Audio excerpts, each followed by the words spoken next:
I'm back in the studio.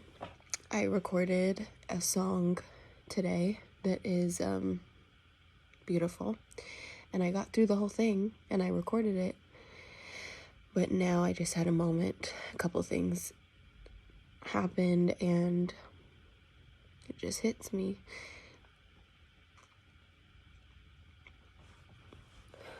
But I gotta keep going. This pain in the top of my head. I gotta keep going. I gotta make this music for my girl and get these songs out, and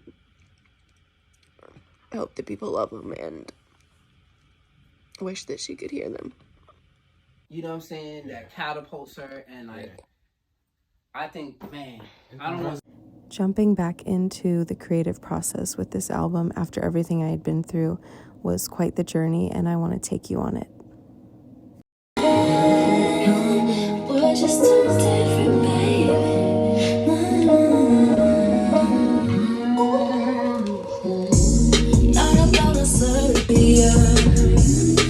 My emotions were always in a heightened state, whether I was laughing or crying, singing, dancing. I was feeling so much all at once, and I really poured that into the music.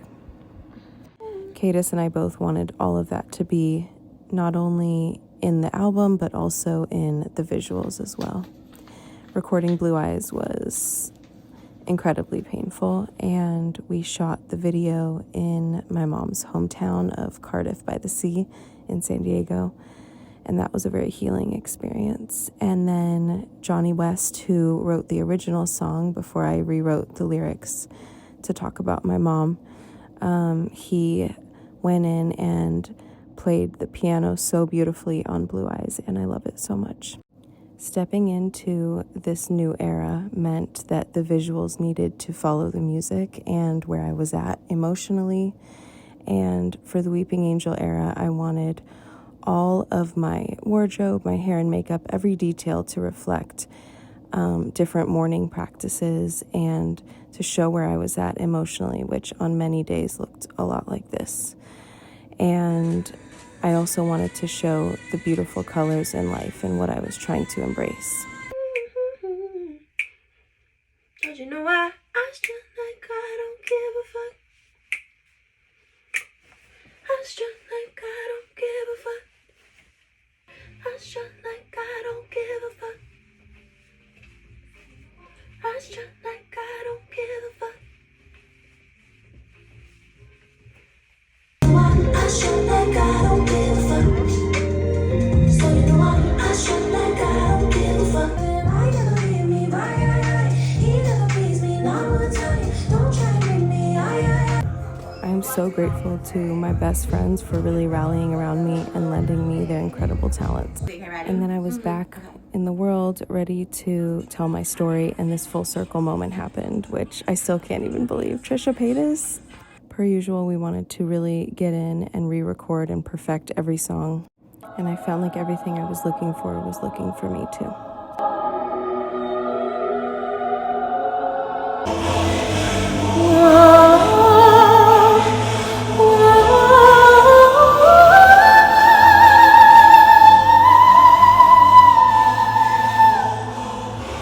I was finding my rhythm and trying everything I could to tell my story the way that I wanted to tell it.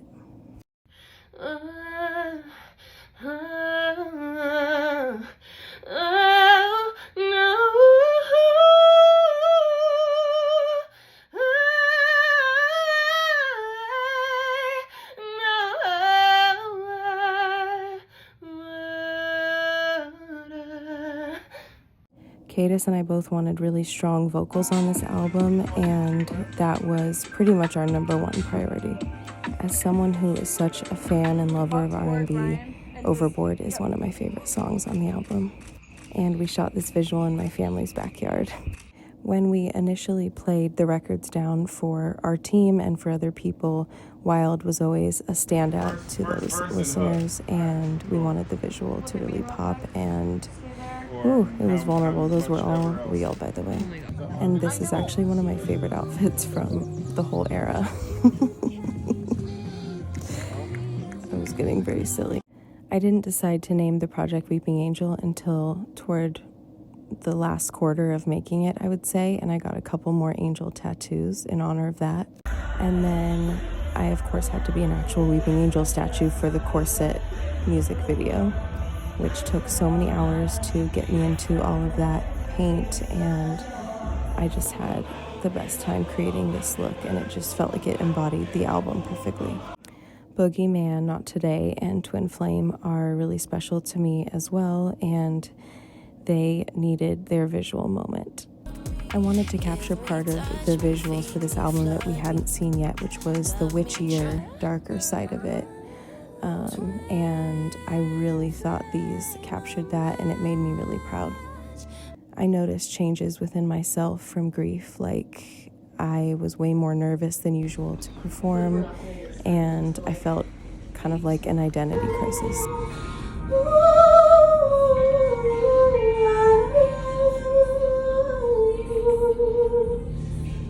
But I just had to push through it because somewhere in there I knew that I was meant to do this, and I had a story to tell.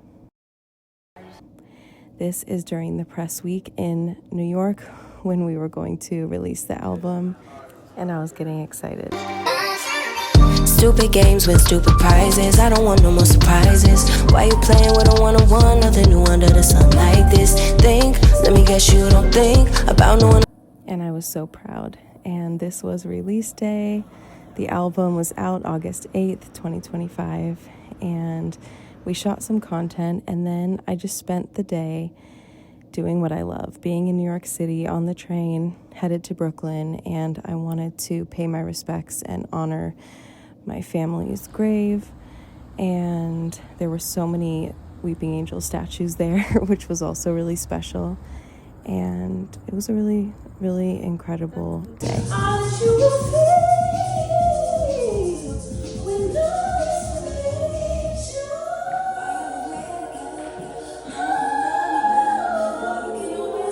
Cotton candy clouds, I'm soft where it counts.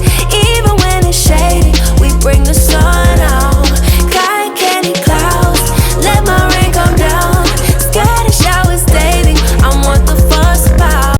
Once the visuals were shot, we really dove right into all of the tour rehearsals and locked in on that, as well as figuring out the wardrobe, which I really wanted pops of color and monochromatic angelic looks. And then I was rehearsing this treadmill stuff, which if you know, you know.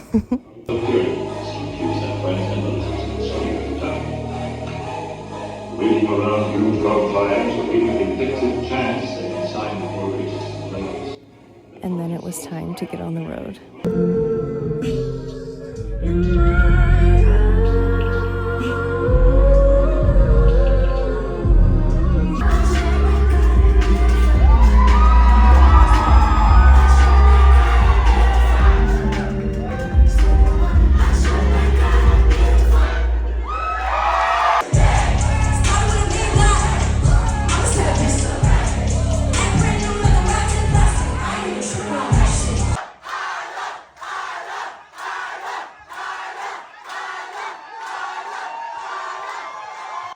I am so grateful.